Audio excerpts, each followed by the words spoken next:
Hello students, so in the previous lecture we were talking about the bacterial diseases. In today's lecture I'll start with the fungal disease. ठीक है? So fungal disease की बात करते हैं.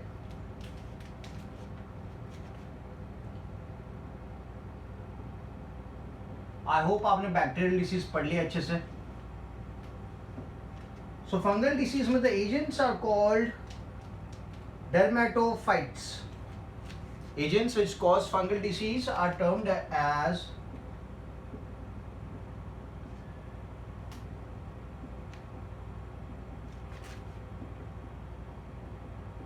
agents which cause fungal disease are known as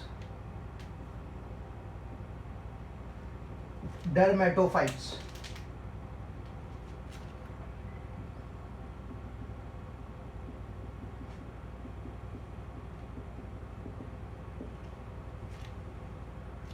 ठीक है? So one of the disease we can talk about in the fungal disease is ringworm.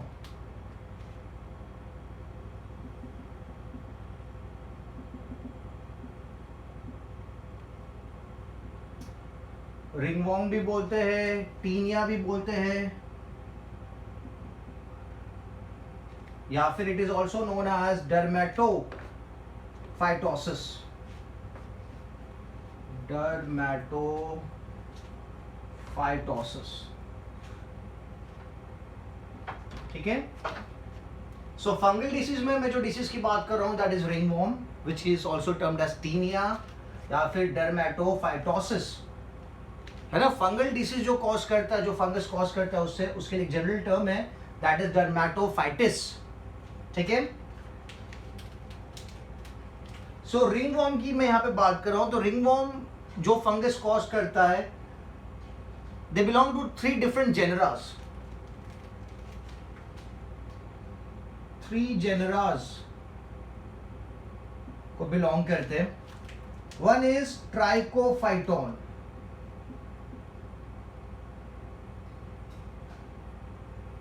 Trichophyton. Then there is Epidermophyton. Epidermophyton. And there is Microsporum.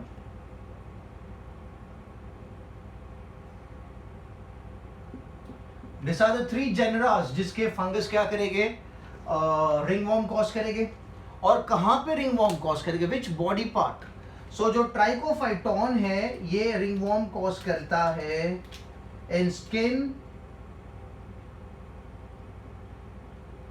Hair and nails. Skin, hair and nails में जो ringworm cause करेगा that is going to be trichophyton. Epidermophyton की अगर बात करते हैं तो ये भी same, it causes ringworm in skin, hairs and nails. Microsporum की अगर बात करें तो it causes ringworm in skin and hair. ठीक है? And epidermophyton it actually causes in skin and nails and microsporum causes in skin and hairs. ठीक है? Skin is common for 3 of them. ठीक है? Done. Now to be specific, अगर मैं नाम लिखूं कि कौन सा फंगस है जो रिंगवॉर्म कॉज कर रहा है, so there is tinea barberry.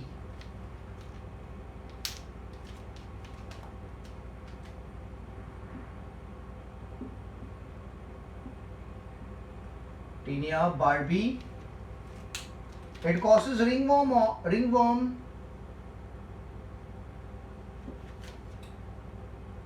it causes ringworm in bearded area.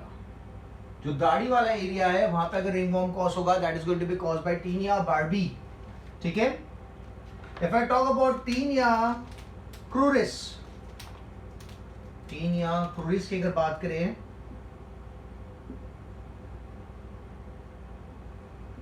So Taenia cruris causes ringworm of groin and perineum area. It causes ringworm of groin and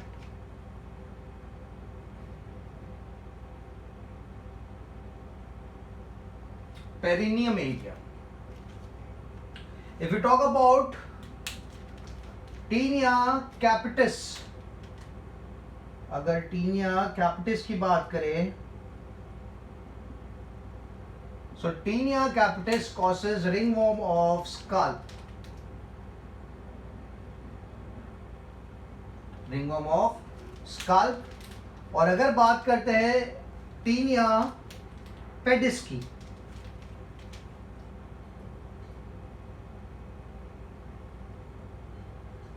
Tinea pedis की अगर बात करें, so this is the one which causes athlete foot. जो disease है, okay, that is known as the athlete's foot.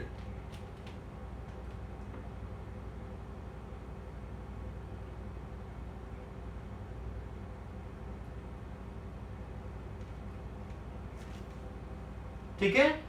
So Tinea barbi, Tinea curis, Tinea capitis, Tinea pedis. ये 3 type के मैंने आपको वैरायटीज बता दी फंगस की, जो क्या कॉज करने वाली ringworm in different areas. Now growth of fungus requires moist and warm condition. ये अपन को पता होना चाहिए. Growth of fungus requires moist and warm conditions. इसके बिना फंगस की ग्रोथ पॉसिबल नहीं है. मॉइस्ट होना चाहिए और वार्म कंडीशन होना चाहिए, तभी क्या कर पाएगा फंगस, ग्रो कर पाएगा. ठीक है? So this was about the fungus. Ringworm की बात कर दी, डिफरेंट मैंने वैरायटीज ऑफ फंगाई बात करी जो क्या कॉज कर रहे हैं, रिंगवॉर्म्स कॉज कर रहे हैं. ठीक है?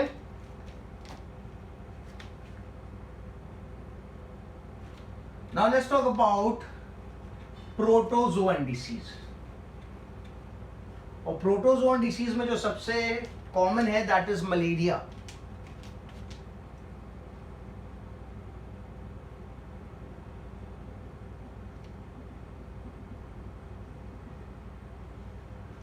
ठीक है? सो प्रोटोजोअन डिसीज की बात करते हैं. सो प्रोटोजोअन डिसीज में will talk about malaria, which is caused by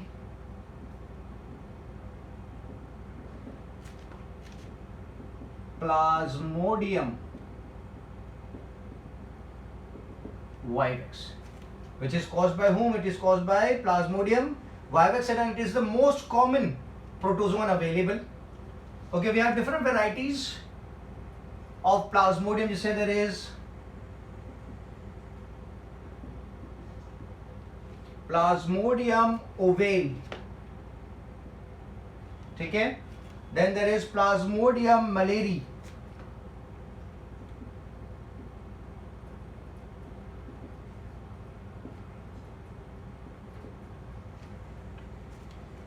ठीक है? And there is Plasmodium falciparum. ये सब क्या है? ये सब प्रोटोजोन के नाम में लिख रहा हूं.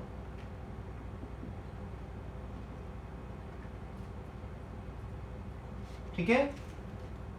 4 वैरायटीज मैंने लिख दी यहां पे. That is Plasmodium vivax, Plasmodium oval, Plasmodium malariae and Plasmodium falciparum. अब आपको पता होगा मलेरिया में बार बार चिल्स चढ़ते, बार बार फीवर आता है. ठीक है? तो मैं यहाँ पे मेंशन भी कर देता हूँ कि कितने टाइम के बाद फीवर आएगा. जैसे कि प्लाज्मोडियम वाइवेक्स की बात करते हैं तो उसमें जो फीवर का अकरेंस होता है दैट इज आफ्टर 48 आवर्स. कितने घंटे के बाद फीवर अकर करेगा? अब क्यों अकर करेगा मैं बताऊंगा आपको. After 48 hours. प्लाज्मोडियम मलेरिया की बात करें, सो दिस इज 72 आवर्स के बाद फिर से फीवर अकर करेगा. ठीक है? और ओवेल की बात करें तो 48 आवर्स है. 48 आवर्स. ठीक है, मतलब प्लाज्मोडियम मलेरिया को छोड़ के बाकी सब क्या है 48 आवर्स है, मतलब फीवर अराइज करेगा ऑन दी थर्ड डे। ठीक है, कौन से दिन पे फीवर अराइज करेगा? 3 दिन के बाद आपको चिल्स और फीवर देखने को मिलेंगे। इसीलिए जितने भी 48 आवर्स वाले हैं they are termed as tertian malaria.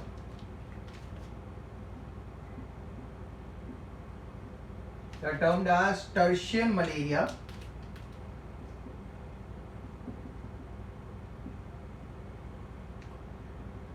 Termed as tertian malaria. While 72 hours वाला जो है that is going to occur after 3 days. ये 2 days के बाद थर्ड डे पे अकर करेगा। ये 4th डे पे बुखार आना चालू होगा, फीवर आना चालू होगा।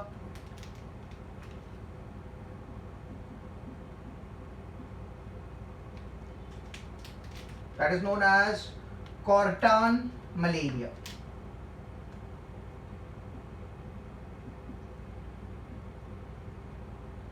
It is termed as Cortan malaria. ठीक है, सिंपल एंड इजी। 48 आवर्स वाला जो मलेरिया है प्लाज्मोडियम वाइविक्स, मतलब 48 hours that means on the third day आपको फीवर चालू होगा। प्लाज्मोडियम ओवेल में भी थर्ड डे पे फीवर चालू होगा। प्लाज्मोडियम फाल्सिपारम में भी थर्ड डे पे फीवर चालू होगा। बट प्लाज्मोडियम मलेरिया में जो फीवर है वो कब चालू होगा? That is going to take place on the 4th day. ठीक है, मतलब यहाँ पे जो लाइफ साइकिल कंप्लीट हो रही है ना इनकी, this cycle that is going to take this much hours. ठीक है, तो बुखार फीवर थर्ड डे पे आएगा तो आप बोलेंगे टर्शियन मलेरिया है, और अगर 4th डे पे आएगा तो आप बोलेंगे कॉटन मलेरिया है। ठीक है, नाउ मलेरिया के केस में जो प्राइमरी होस्ट है ना, आपको पता है कि ह्यूमंस और मॉस्किटो के बीच में होता है, बट जो प्राइमरी होस्ट कौन है?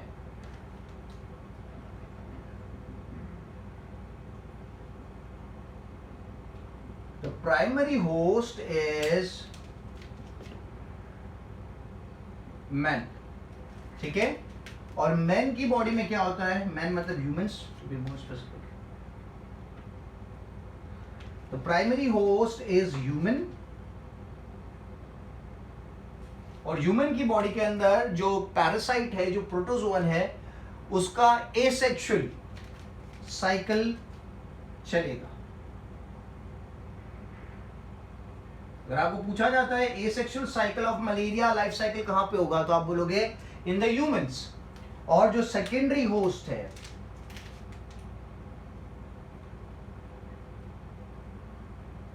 जो सेकेंडरी होस्ट है that is but obviously the mosquito, the female Anopheles mosquito. Female Anopheles mosquito. तो फीमेल एनोफिलिस मॉस्किटो के केस में क्या होगा? कौन सी लाइफ साइकिल रहेगी? The sexual cycle. जो प्रोटोजोअन है उसकी सेक्सुअल साइकिल फीमेल बॉडी के अंदर होगा। ठीक है, क्लियर है? और यहां पे एक, जैसे प्राइमरी होस्ट और सेकेंडरी होस्ट तो बोल दिया, यहां पे एक रेजर्वियर होस्ट भी है। कौन सा होस्ट? रेजर्वियर, जहां पे ये प्रोटोजोअन जमा रहेंगे।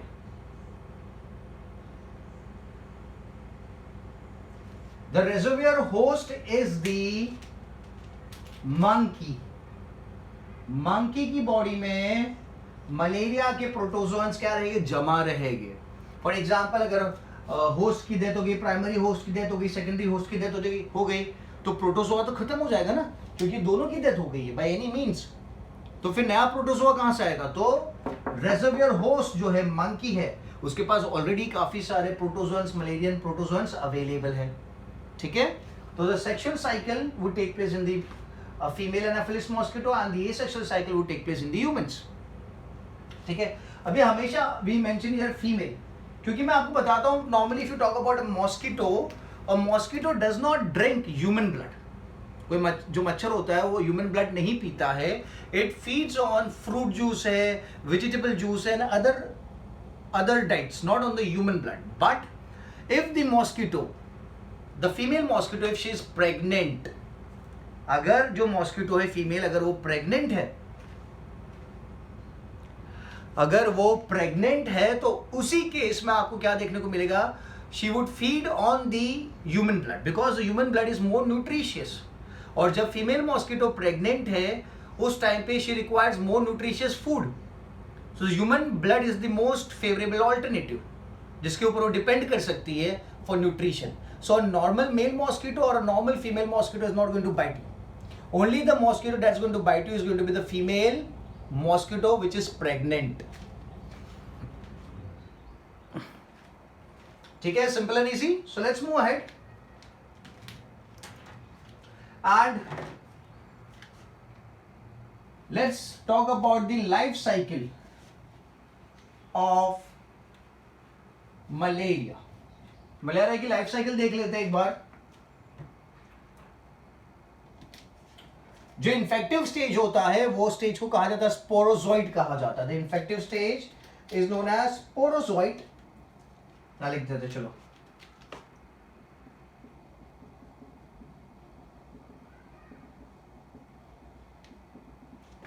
That is sporozoite. Now first तो क्या होगा, मॉस्किटो बाइट्स मैन। ठीक है, तो मॉस्किटो के अंदर जो स्पोरोजोइट्स है वो क्या करेंगे,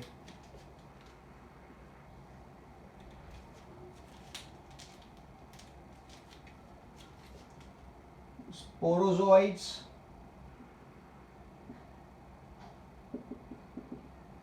एंटर मैन। ठीक है, वो मैन के अंदर आ गए। फिर क्या होगा, they would travel through the blood, sporozoites travel through blood and they reach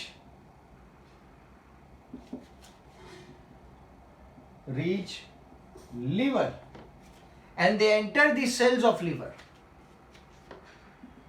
and enter liver cell. Liver cells are known as hepatocytes. तो ये कहां एंटर हो जाते हैं, they enter the hepatocytes. ठीक है, अब हेपेटोसाइट्स में they undergo their asexual cycle.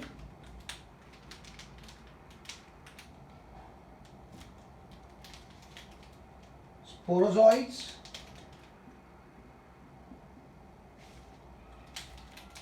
perform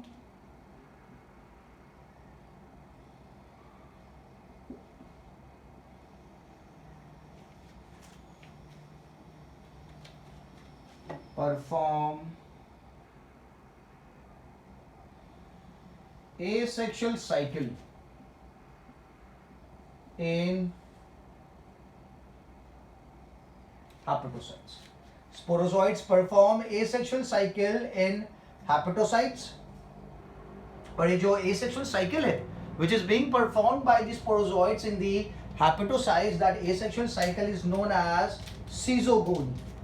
क्या कहा जाता है उसे, the cycle is known as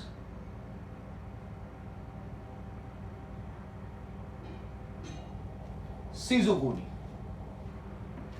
ठीक है, तो मैं फिर से रिपीट करता हूं कि जो infected mosquito which is carrying that protozoan, when it bites a man the sporozoites enter man, sporozoites reach liver and enter the liver cells, liver cells को हेपेटोसाइट्स कहा जाता है। फिर स्पोरोजोइड्स क्या करते हैं, they perform the asexual cycle in the hepatocytes, और जो एसेक्सुअल साइकिल है उसका नाम क्या है, सीजोगोनी है। क्या नाम है, सीजोगोनी। अब क्या होता है, the liver cells burst releasing pathogens. Number बढ़ गया ना, तो अब क्या करेंगे, hepatocytes burst, hepatocytes burst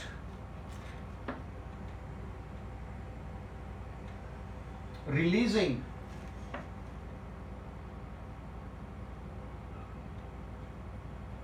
pathogen. Hepatocytes burst releasing the pathogen out of the liver cell. ठीक है, इतना क्लियर है। आगे चलते हैं, पैथोजन के बाद क्या होगा।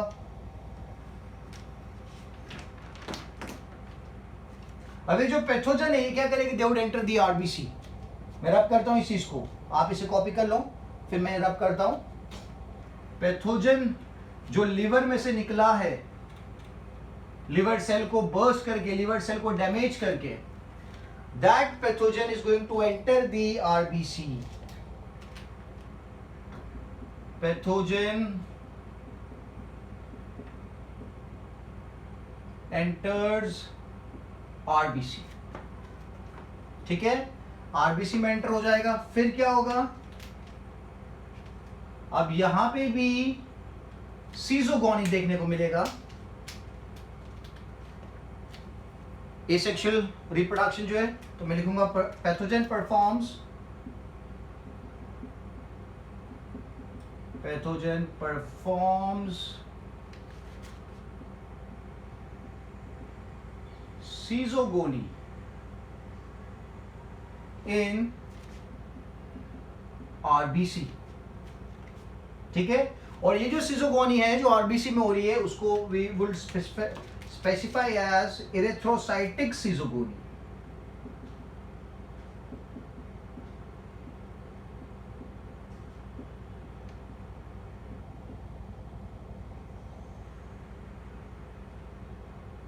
Erythrocytic schizogony. ठीक है, सो वंस यहां पे भी सीजोगोनी जब परफॉर्म होगी, जैसे अर्लियर आपने देखा लीवर में सीजोगोनी परफॉर्म हुआ तो लीवर सेल को फिर बर्स्ट करके बाहर आ गया, they are increasing the number.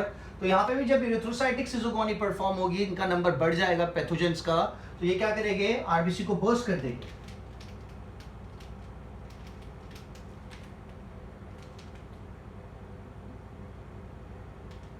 RBC burst, RBC burst, releasing pathogen and hemozoin,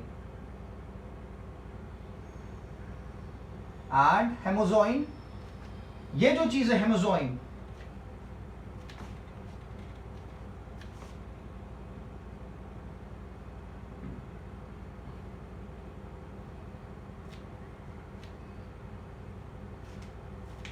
it causes fever, इसकी वजह से बुखार आता है।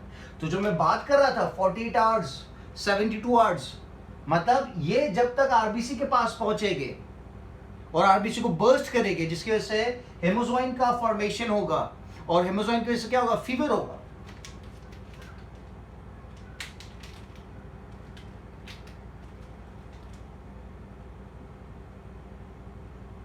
Causes fever. ठीक है, तो जो फीवर होगा, तो this is going to take 48 hours. तीसरे दिन पे ही काम होगा, तीसरे दिन पे फीवर होगा। ठीक है, अब यहां पे क्या हो सकता है कि pathogen bar bar they can keep attacking the RBCs, RBCs काफी सारे, तो बार बार क्या होगा, आपको फीवर आता रहेगा।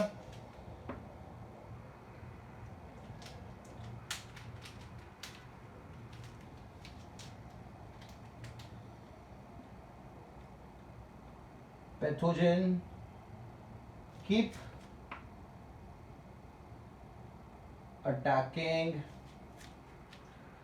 RBC, causing cycle of fever, है ना, 3 दिन में हर तीसरे दिन पे फीवर आएगा। क्लियर है, सो ये काम चलेगा। एक और चीज होगी, जब आरबीसी बर्स्ट होगा तो उस टाइम पे एक और चीज का फॉर्मेशन होगा, those are gametocytes.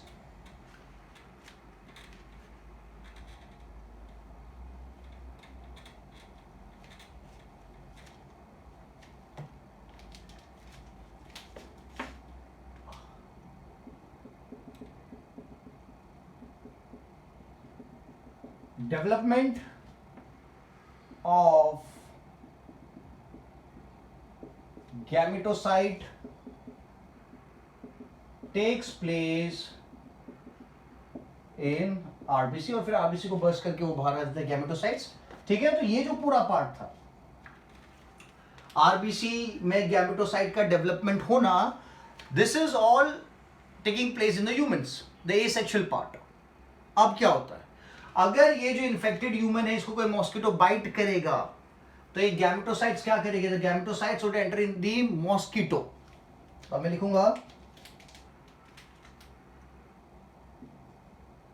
Mosquito bytes human,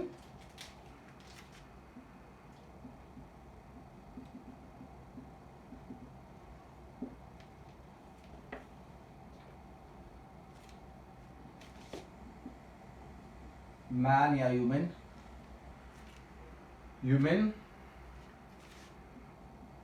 gametocyte enters mosquito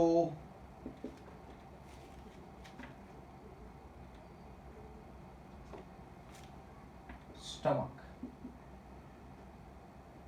blood के साथ गैमेटोसाइट्स भी कहां एंटर हो जाएंगे, मॉस्किटो के स्टमक में एंटर हो जाएंगे। और वहां पे क्या होगा, ये जो गैमेटोसाइट्स है स्टमक में एंटर होने के बाद क्या बनाते हैं, the gametocytes they form gametes. Gametocytes form gamete, they form gametes। अब गैमेट बनने के बाद क्या होगा, मेल गैमेट फीमेल गैमेट बनेगा तो क्या होगा, फर्टिलाइजेशन होगा। तो मैं लिखता हूं fertilization of gametes occur in the stomach।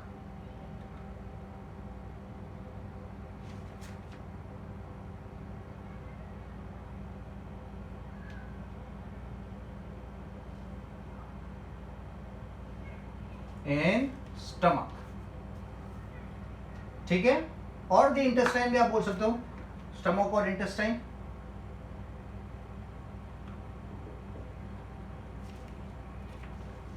तो जब फर्टिलाइजेशन होगा गैमेट्स का तो किस चीज का फॉर्मेशन होने वाला है, zygote formation. So after fertilisation zygote is formed.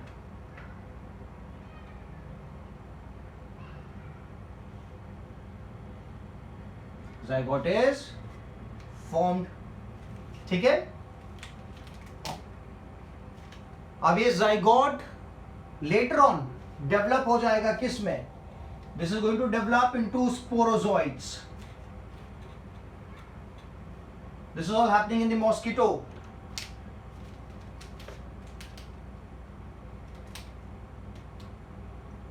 zygote develops into sporozoites। Zygote develop into sporozoites, and the sporozoites from the stomach they enter the salivary gland of the mosquito।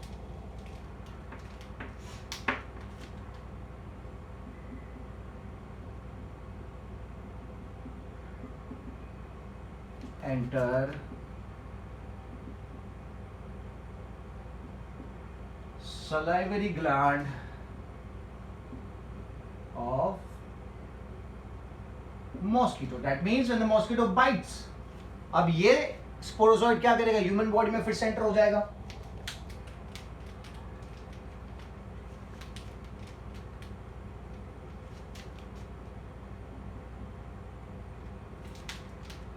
Mosquito bites another man।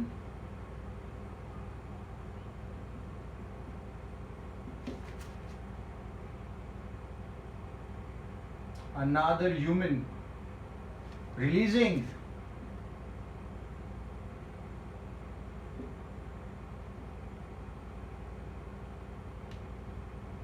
sporozoids in his body।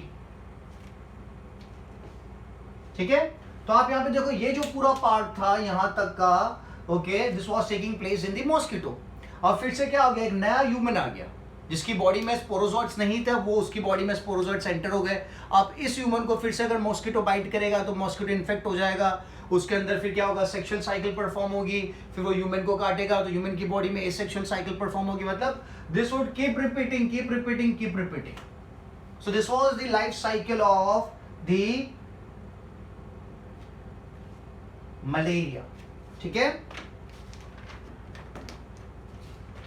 simple and easy, good. So now let's move ahead and let's talk about another disease known as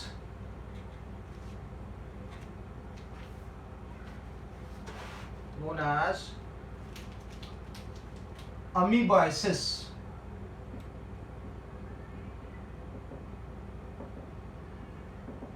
ठीक है, so it is also caused by a protozoa, it's also a protozoan disease caused by protozoan Entamoeba histolytica.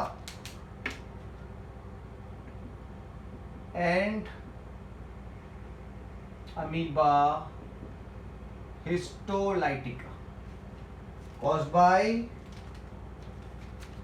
the protozoan Entamoeba histolytica. इसका जो mode of spread है, कैसे spread करेगा, so the mode of spread is contaminated food and water. Mode of spread is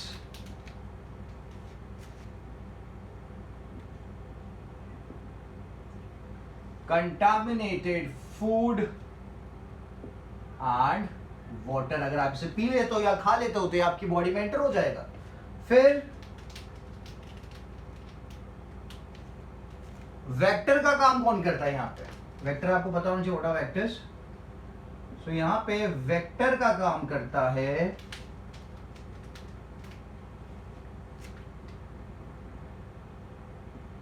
house fly.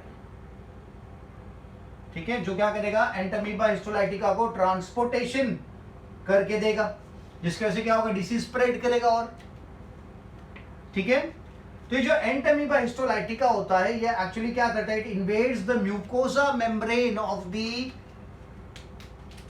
Intestine. Protozoan infects, और let's put it as protozoan invades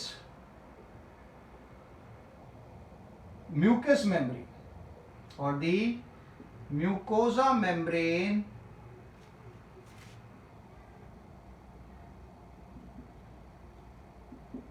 of intestine। तो एक बार mucosa membrane में enter हो जाएगा तो ये क्या करेगा, वहां के ब्लड वेसल्स को डैमेज करेगा। Intestine damaging blood capillaries, damaging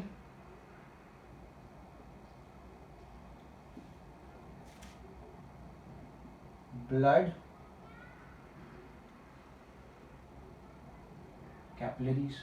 ठीक है, मतलब ब्लड कैपिलरीज अगर डैमेज हो जाती है तो काफी सारा ब्लीडिंग देखने को मिलेगा। ठीक है, तो जो एंटामीबा हिस्टोलाइटिका है ये क्या करेगा, ये म्यूकोसा मेम्ब्रेन है जो इंटेस्टाइन की, उसमें एंटर हो जाके डैमेज करेगा किसको, ब्लड वेसल्स को, ब्लड कैपिलरीज को डैमेज करेगा। इसीलिए अगर इसके सिम्टम्स की बात करते हैं तो सिम्टम्स में आपको क्या दिखेगा,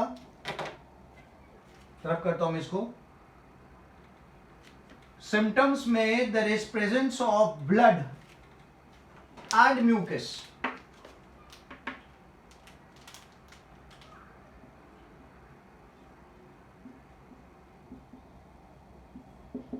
There is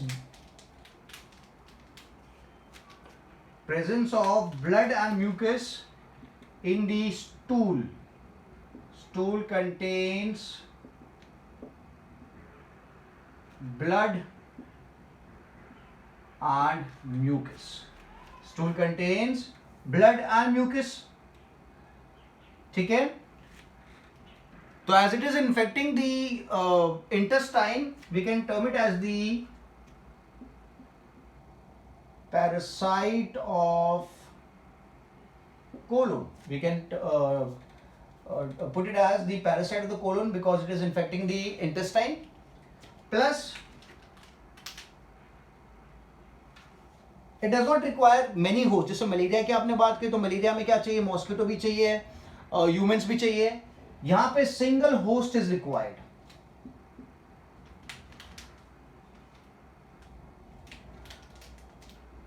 Requires only single host is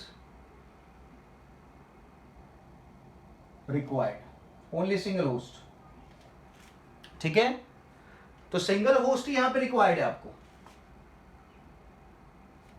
तो उस हिसाब से this is termed as monogenetic parasite.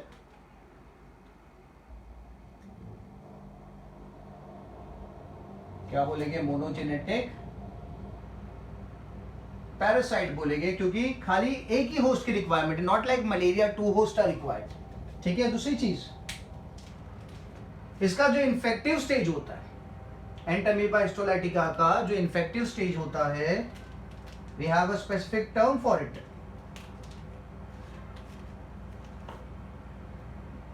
The infective stage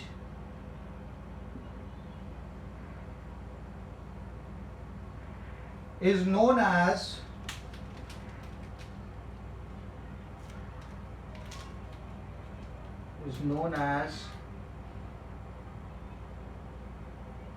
quadrinucleate cyst. जो इन्फेक्टिव स्टेज होता है एंटामीबा हिस्टोलाइटिका का उसे कहा जाता है क्वाड्रीन्यूक्लिएट सिस्ट कहा जाता है. ठीक है. जो पैथोजेनिक स्टेज है, जो पैथोजेनिक स्टेज है इसका,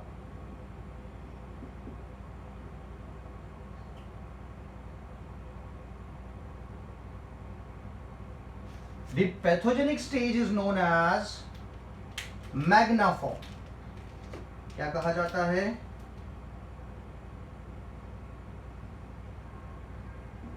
मैग्नाफॉर्म कहा जाता है. ठीक है. और जो नॉन पैथोजेनिक स्टेज है,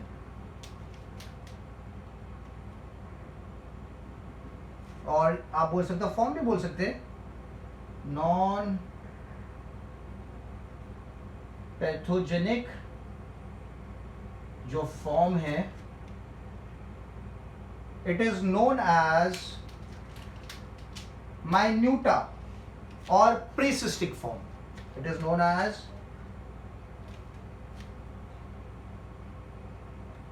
माइन्यूटा और दी प्रीसिस्टिक फॉर्म. माइन्यूटा या फिर प्रीसिस्टिक फॉर्म. ठीक है. फिर से रिपीट करता हूं, एंटामीबा हिस्टोलाइटिका का जो इन्फेक्टिव स्टेज है उसे कहा जाता है क्वाड्रीन्यूक्लिएट सिस्ट. जो पैथोजेनिक स्टेज है उसे कहा जाता है मैग्नाफॉर्म, और जो नॉन पैथोजेनिक फॉर्म है उसे कहा जाता है माइन्यूटा या फिर प्रीसिस्टिक फॉर्म. ठीक है.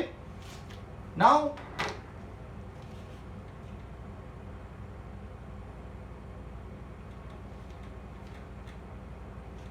अगर इसके रिजर्व फूड की बात करते हैं तो reserve food material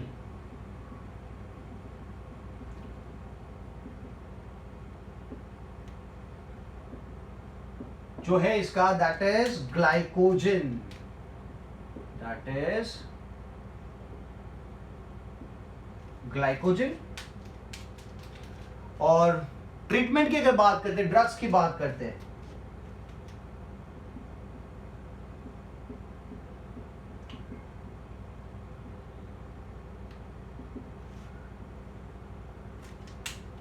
so there is tinidazole,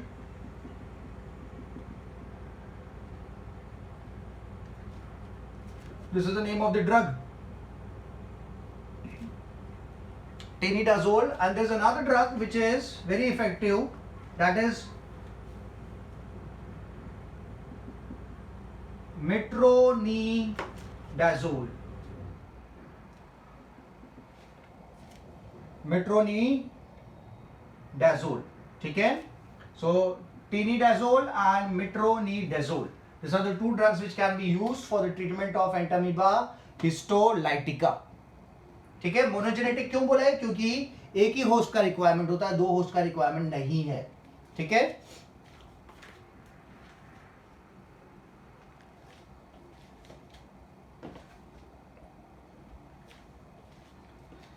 Okay, so let's move ahead and talk about protozoan disease हो गया, fungal disease हो गया. Let's talk about the helminthic disease. Helminthic disease, that is Ascariasis. कौन सा डिसीज है? Ascariasis.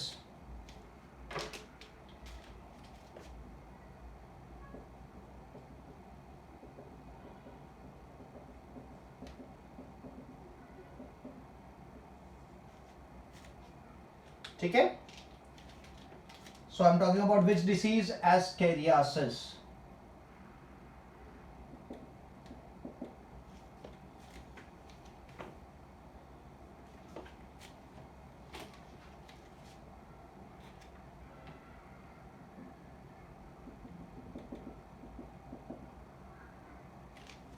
So Ascariasis की अगर बात करते हैं, so it is caused by the helminth, that is Ascaris lumbricoides. Ascaris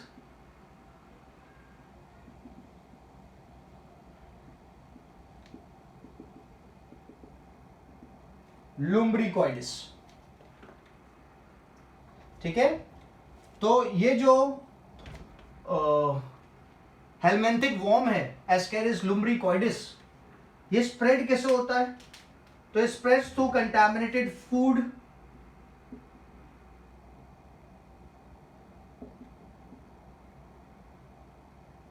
through contaminated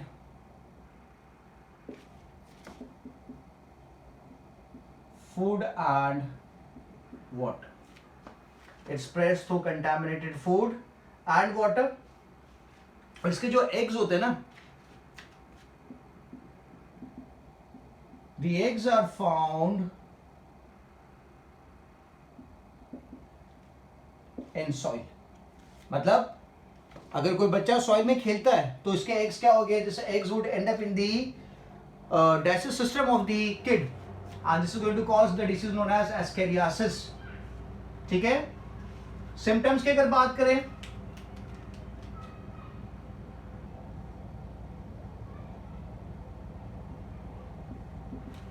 so symptoms is vomiting, आपको देखने को मिल सकती है. Then there is diarrhea.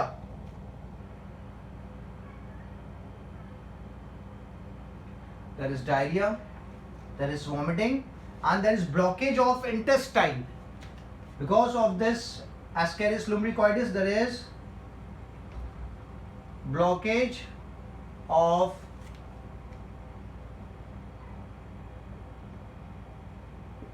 intestine.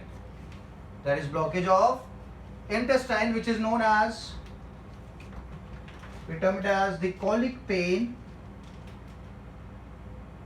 the colic pain या फिर abdomen pain.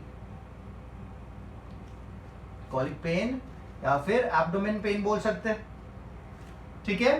So Ascariasis नाम का जो disease है, that is caused by Ascaris lumbricoides. It spreads through contaminated food and water. जो इसके eggs होते हैं, these eggs are found in the soil. So if a child plays in soil, तो eggs उसकी body में end up हो जाएंगे, and this would cause vomiting, diarrhea या फिर blockage of intestine. That is the colic pain or the abdomen pain cause होगा जिसकी वजह से. Drugs की बात करें which can be used,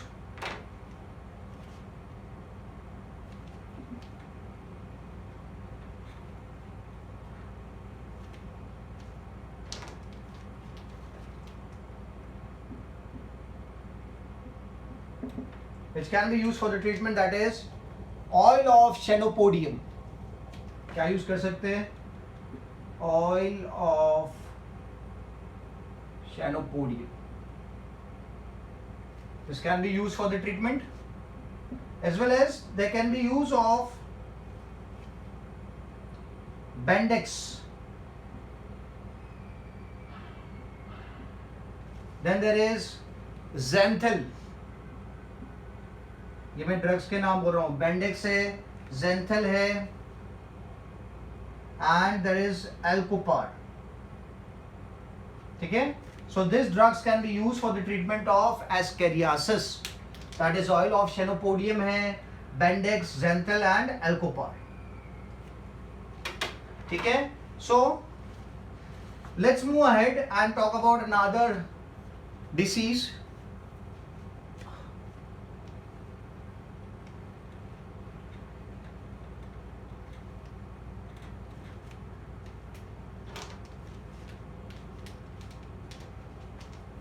So we'll talk about filariasis.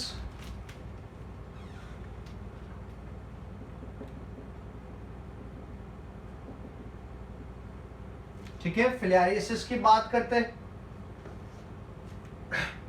The causative agent is Wucheria bancrofti, caused by Wucheria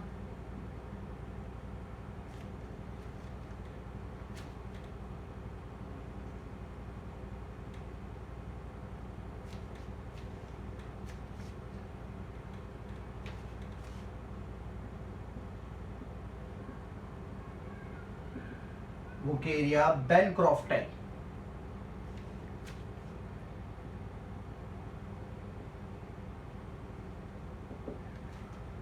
ठीक है. Another one is Wucheria malai.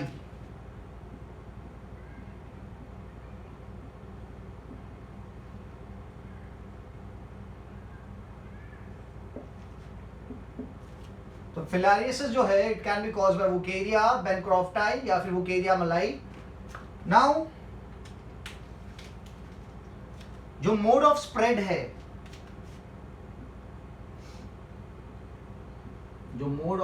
है, that is again a mosquito, female culex mosquito.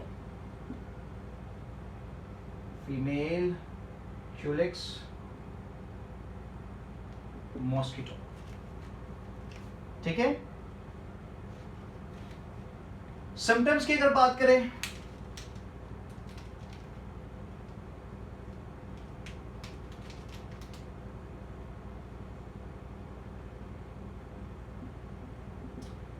so there is chronic inflammation,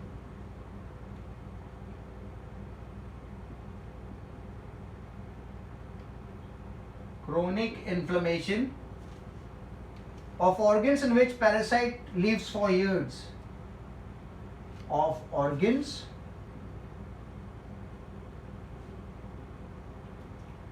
in which parasite lives for years. ठीक है, काफी time से जहां पे है ये पैरासाइट, जिस ऑर्गन के अंदर, वहां पे क्या होगा? वहां पे इन्फ्लेमेशन होगा. ठीक है. Usually they are found in the lymphatic vessels. Organs में तो देखने को मिलेंगे, but usually found in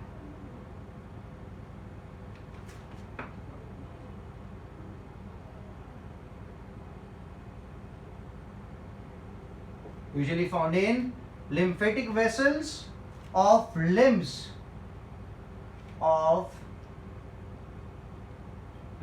and genital areas.